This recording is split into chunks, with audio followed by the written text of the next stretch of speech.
আসসালামু আলাইকুম। আমরা আসছি পাবনা সরকারি এডওয়ার্ড বিশ্ববিদ্যালয় কলেজের পদার্থবিজ্ঞান অনুষদের সামনে।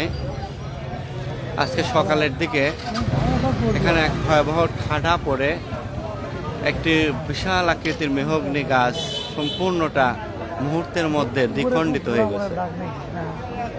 দেখেন কি অবস্থা। সবচেয়ে বড় কথা যে এই চত্বরটার অলরেডি নাম দিয়ে দিছে ঠাটা চত্বর। আলহামদুলিল্লাহ,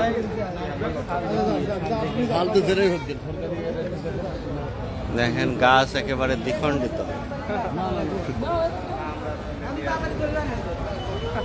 এখানে এই জায়গাটা ঠাটা চত্বর নাম দেওয়ার একটা বিশেষ কারণ আছে। এই পাশে পরপর আরো 3টা গাছ ঠাটা পড়ে এখানে ঠাটা পড়ে এই গাছগুলো শেষ হয়ে গেছে একই জায়গায়, পাশাপাশি জায়গা। তাই যারা এডওয়ার্ড কলেজের আশপাশে আসেন তারা এই জায়গাটা ঝড়ের সময় বিশেষ করে থাকবেন না, এটা প্রত্যাশা করছি। এই সেই ঠাডা চত্বরের একদম মুহূর্তের মধ্যে গাছ দ্বিখণ্ডিত। আমাদের পদার্থবিজ্ঞান, পাশে আমাদের রসায়ন বিজ্ঞান ডিপার্টমেন্ট। কি অবস্থা, ভালো আছেন?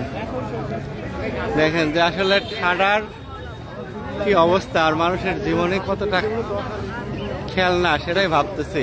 যে এখানে যদি একটা মানুষ থাকতো তার একটা মুহূর্ত মনে হয় দেরি হতো না এই পৃথিবী থেকে চলে যাওয়ার জন্য।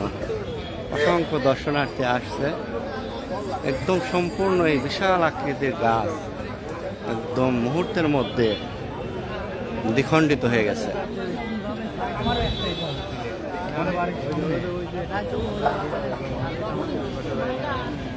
সরকারি এডওয়ার্ড কলেজের ঠাডা চত্বর থেকে আবু বকর সিদ্দিক, ধন্যবাদ সবাইকে।